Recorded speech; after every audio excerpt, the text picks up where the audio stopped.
मैं आस्था, मेरे चैनल वृंदे राखी पर आपका स्वागत है। आज मैं आपको इस वीडियो में करवा चौथ की तीसरी कथा सुनाऊंगी। पहले दो कथाएं मैं आपको करवा चौथ की सुना चुकी हूं, उसकी अलग अलग अपनी विशेषताएं हैं, तो वो भी मेरे चैनल पर आपको कथाएं मिल जाएंगी, आप सुन लीजिएगा। ये तीसरी कथा मैं आपको सुनाऊंगी, इसी से करवा चौथ की उत्पत्ति मानी जाती है, इसी कथा से करवा चौथ की उत्पत्ति हुई है। तो चलिए अब मैं आपको कथा सुना देती हूँ। प्राचीन काल में करवा नाम की एक पतिव्रता स्त्री अपने पति के साथ नदी के किनारे एक गांव में रहती थी। पतिव्रता धर्म के प्रभाव से वह बड़ी ही तेजस्विनी थी। एक दिन कार्तिक मास के कृष्ण पक्ष की चतुर्थी को उसका पति नदी में स्नान करने के लिए गया।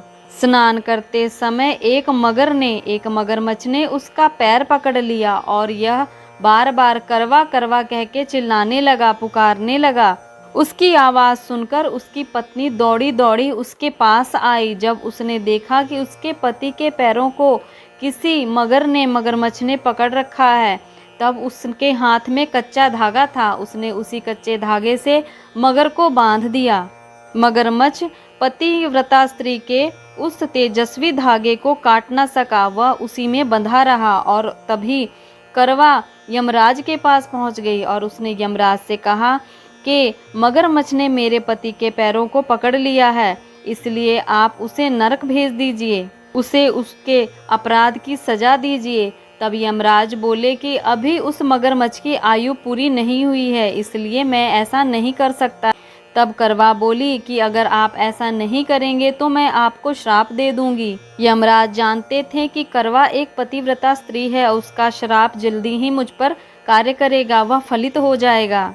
इसलिए यमराज डर गए और उस पतिव्रता करवा के साथ जाकर मगर को उन्होंने यमपुरी भेज दिया और करवा के पति को दीर्घायु का वरदान दिया।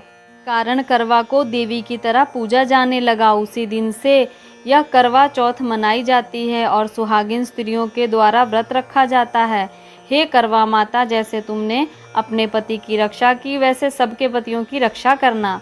तो ये थी करवा चौथ की तीसरी कहानी जो मैंने आपको सुनाई। तो इसी प्रकार मैं आपको चौथी कहानी भी सुनाऊंगी जो आपको मेरे चैनल पर मिल जाएगी। इसी तरह हिंदू धर्म से संबंधित व्रतों त्योहारों से संबंधित व्रतों त्योहारों की विधि, कथा, मंत्र, स्तुति और उपाय, मंत्रों के प्रभाव के बारे में जानकारी, सारी बात आपको मेरे चैनल पर बताई जाती है। तो चैनल को सब्सक्राइब कर लें और बेल आइकन को प्रेस जरूर कर लें ताकि आने वाली सभी वीडियो आप तक पहुंच सके। धन्यवाद।